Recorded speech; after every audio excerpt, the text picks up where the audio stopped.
Welcome sa Pinas Showbiz News ngayon. Para sa video natin ngayong araw, meron na naman po tayong fresh at nagbabagong updates patungkol kay Maine Mendoza at kay Alden Richards. Kung tunay mong mahal si Maine Mendoza at Alden Richards at ngayon ka lang nakadalaw o di naman kaya ay naligaw sa channel na ito, please po, i-click mo na yung subscribe and bell buttons para lagi kang updated sa mga kaganapan kina Maine at kay Alden. Ang pag-uusapan po natin ngayong araw ay ang usap-usapan ngayon sa Twitter at sa Instagram po na ito pong si Maine Mendoza at Alden Richards ay magkasama kaninang umaga para po sa misa, para po sa birthday ni Alden Richards. Anyway, happy birthday Alden Richards mula po sa buong Pinas Showbiz News ngayon. Enjoy your great day. No? At kaklaruin po natin yung mga bagay na yan dahil po meron pong mga nagpapakalat nga po na ito nga pong si Maine at saka si Alden ay magkasama po sa misa kaninang umaga at si Maine nga raw po yung may bitbit ng bata. Ayan po yung ating kaklaruhin dahil ulitin ko lang, hindi po tayo katulad ng mga Armin fans at mga toxic Mainers na pala edit, no? Na may makita lang na isang babae yun nakaagad si Maine. Lahat po yan pag-uusapan natin. At syempre, atin din pong pag-uusapan at pahahapyawan ang naunsyaming lakad nila Maine Mendoza at Alden Richards pa Japan. Ang dami nagsasabi kasi na nakalipad na raw, nakapunta na raw po. Medyo imposible po kasi yun sa mga panahong ito. Alam naman po kasi natin kung ano nangyayari ngayon sa mga paliparan, di ba? Mamaya, pag-uusapan natin yan. Sabi ko naman kasi sa inyo, di ba? Basta't may kinalaman kay Maine at kay Alden, pag-uusapan pa rin po natin yan sa ating araw-araw. At bago nga tayo magpatuloy pa, hayaan nyo muna magpasalamat ako sa mga subscribers and viewers natin na patuloy pong pag-support at pagmamahal kay Maine at kay Alden nang wala pong ibang hinihintay na kapalit. Lagi ninyong tatandaan, nakaisa nyo po ang buong Pinas Showbiz News ngayon sa pag-support at pagmamahal kay Maine at kay Alden. At kung nood ka nga nanood ng mga video updates natin, pero hindi ka naman nakasubscribe, naku, ano pang hinihintay mo? I-click mo na yung subscribe and bell buttons para lagi kang updated sa mga kaganapan kina Maine at kay Alden. At bilang pasasalamat nga po naririto ang mga komentong napili ng aming team patungkol sa mga updates natin. Kani-kanina lamang, unahin natin ang naging komento nitong si Miss Norma Aliga. Sabi niya rito, wag na, sa myriad ka na lang, Alden. Alalahanin mong hanggang ngayon may sarsuela pa rin, di ba? Noong pinaghiwalay kayo, ang sabi nila, para mag-grow, no? Para mag-grow kayo. O, totoo ba? May word of honor ba sila? Kaya nagkandaugaga na sila sa napagsamahin kayo kasi ayaw nilang ayaw nilang mapalago mo ang business nyo, lalo ng myriad. Kasi pag nakagawa na kayo ng movie nyong mag-asawa sa sarili nyong company, wala na sila, no? Lalo na silang lulubog. Kaya Tisoy, pag-isipan mong mabuti lahat na nakapalibot sa inyong mag-asawa. Ang ahas ay except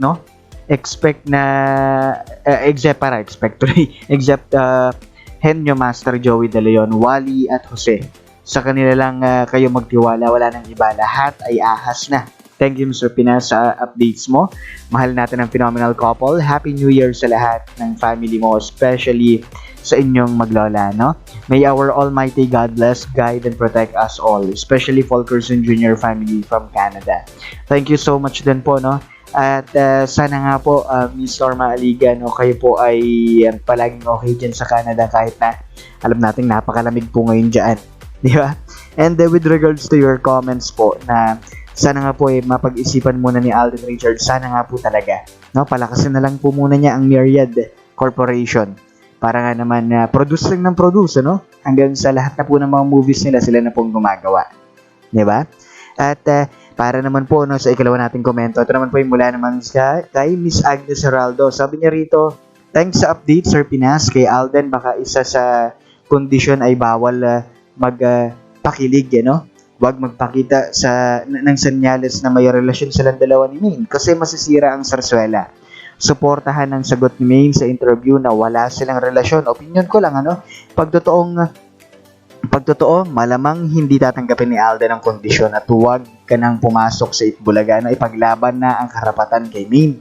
At kung ganun man talaga ang magiging kondisyon, kahit ako si Alden Richards ay hindi ko rin po tatanggapin yon, 'di ba? Kasi ngayon pa lang po nagtataka nga tayo, 'di ba? Normally, kapag ka Itbulaga ang nagre-request kay Alden Richards for his appearance, talagang yes kaagad yung sagot niya. Pero ngayon, dito ka magtataka, ang aming tanongin sa Ate Tyrene kahapon nga po, di ba nakagabi, ang sagot niya po dito ay wala pa rin pong reply ang isang Alden Richards na nakakapagtaka and unusual. Very unusual nga naman, ano? At sana, no, they respect Alden Richards, give him time to think about it, di ba? At para naman po sa ikatlo natin komento, ito naman po yung mula kay Miss Gina Torrico. Sabi niya rito, hello Mr. Pinas, para sa akin, ibang kondisyon pag may ilusyon. May kondisyon ang APT kay Alden para makabalik siya sa Itbulaga. At nag-iilusyon sila kung mapa-oo nila ang isang Alden Richards, di ba? Hindi lang pala ang APT ang nag-iilusyon, pati na rin ang social media managers sa main at ilusyonado at ilusyonada na din. Totoo ba na nabubuhay sila sa mga ilusyon?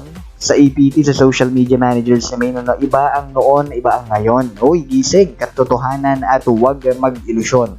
Dahil sa ilusyon, kulelat na kayo.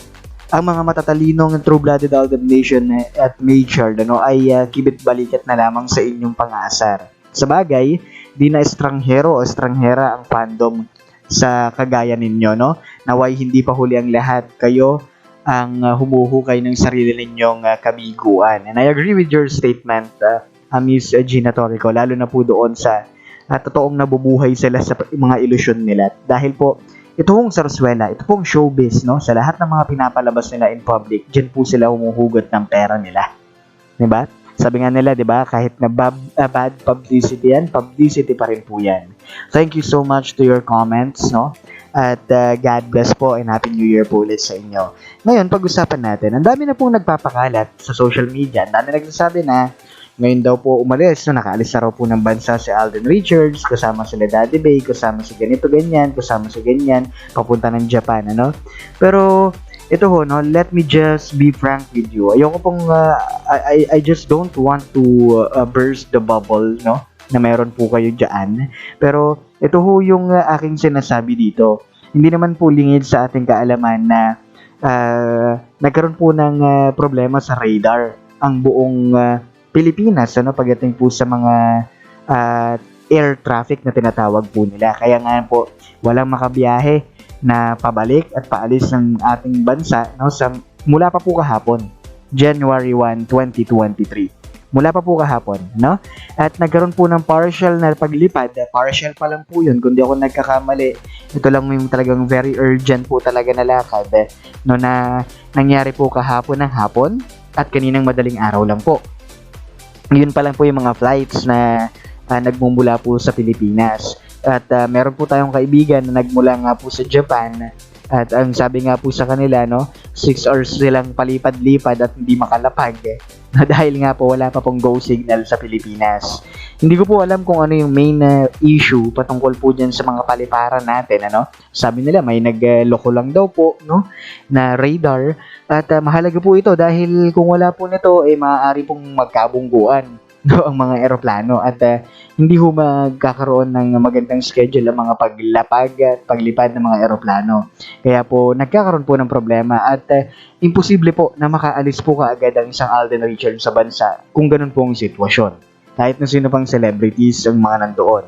Diba? Dahil sa mga paliparan nga po nagkakaroon ng problema unless sila po gagamit ng ibang paliparan.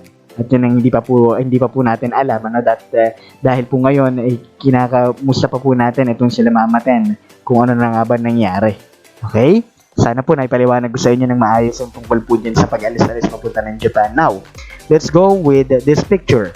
Sabi po nila, ito po kasi ay isang misa. Ito po ay galing sa video ni Daddy Bay na makikita nyo po sa Instagram. Yung nakaitim na po yan ay sa Alden Richards, yung naka-face mask po, no? Yan po ay yung sa yan pong naka-face mask na yan po ay pare na nag-lead po ng mass para po doon sa birthday ni Alden Richards. Kung kinantahan pa nga po nila si Alden, pero nakita niyo po yung nakatabi ni Alden. Marami pong nagsasabi, no, na ito pong babaeng may karga ng bata, ito raw po ay si Maine Mendoza. Tama po kayo na narinig, si Maine Mendoza raw po yun dahil yun nga raw po na may bit-bit pang bata. But I don't think so, no? Ito, alam ko, hindi tayo katulad ng mga Armin fans at mga toxic mainers na may makita lang na konti, no? Si Maine Mendoza na raw yun, at saka si Alden Richards na raw po yun. Okay? Pero, mas long as hindi po ito humaharap itong babaeng ito, no? Hindi natin paniniwalaan na si Maine Mendoza po talaga ito. Okay? Siyempre, 2023 na, kilala nyo naman po ang buong Pinas showbiz news ngayon.